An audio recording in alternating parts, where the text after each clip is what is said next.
Tohle je izolační tubus, nádoba na bílé víno a růžové víno. Tubus. Tohle je chladič, tohle je tubus. Jo. Tohle je servis na kaviár, otvírá, servis na hlemíže, košíček na červené víno, košíček na červené víno. Měli byste vědět, proč má takový tvar, protože tam dáte archivní víno, dole to depo, ty usazeniny, tak aby se to nezvířilo v tom víně. List na plátek citrónu, nůž na ústřice, číšnický nůž, kleště na špagety, tady to jsou oboje servírovací kleště, zátka na šumivé víno, lopatka na dorty, tohle je příbor nebo servis na humra, ohříváček na pivo, tohle je nádoba neboli džezva na přípravu kávy, v džezvě například turecké, ale neexistuje jenom turecká, ale tu kávu tímto způsobem připravují ve všech třeba asijských zemích a arabských zemích, jo? Takže džezva. Příbor nebo servis na moka kávu, na překapávanou. Funguje to tak, tady dáte kávu, postavíte, zalijete vodou a ta káva vám překape tady do té skleničky dole. Telefon.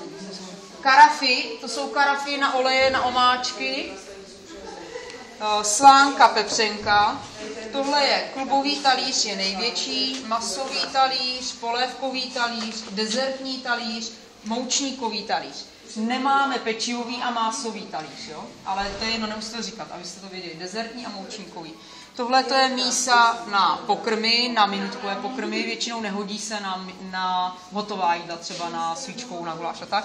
Patří k tomu tady ta miska, to je na přílohu, jo? Tak si to dejte k tomu. Terina na polévku, to je bujončálek, má 2 ouška, abyste mohli poslední třetinu té polévky dopít. Poslední třetinu, ne, že to z toho budete blbě 3 decilitry. Omáčník. Tak, tady máme konvička na teplé nápoje, to znamená na čokoládu, kávu, mléko, čaj nebo na čistou horkou vodu. V případě, že podáváte čaj kavárenským způsobem, tak servírujete táce, kočálek, šálek, lžičku, rozetku a hygienicky balený cukr a čaj zabalený a v tomhle dáte horkou vodu, ten host si se obslouží sám. Restauračním způsobem dáváte jenom tímto způsobem počálek, šálek, lžička, ale taky hygienicky balený cukr a taky zabalený čaj, ale voda už je v tom šálku, jo? Takže je rozdíl restaurační způsob, kavárenský způsob, ale s tím, že teda tam patří, to je na teplé nápoje. Jinak tohle jsou všechno druhy mléčenky, tady to je mléčenka, tohle si dejte zvlášť, to je párátník, jo? Tady to je párátník. Tak, ty šálky, ten největší je na čaj, tady ty 2 jsou na kávu. Prosím vás, radši řekněte na kávu. Nespecifikujte nějaký piccolo nebo a podobný nesmysly, jo, protože to neexistuje. Jo. Takže prostě jsou na kávu a tohle je miska na kompoty. Jo. Tak, další. Takže tady ta sklenička, tady ta buclatá, to je na červená vína a přímo na burgundské. Ona se jmenuje Burgundglas, jakoby, jo.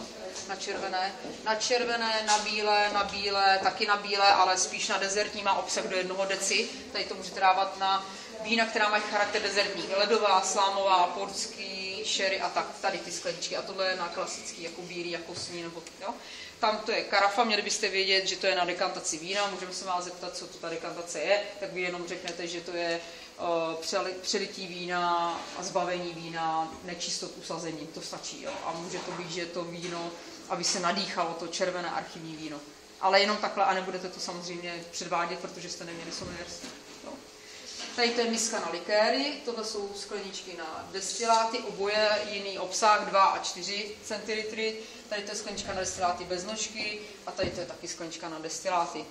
Sklenice na koňák, tohle je ta vodovka naše, na nealkoholické nápoje, není to jenom na vodu, ale i na ovocné šťávy, zeleninové šťávy a tak dále. Pivní pohár, tady to oboje na šumé víno, jedno je miska, jedno je flét.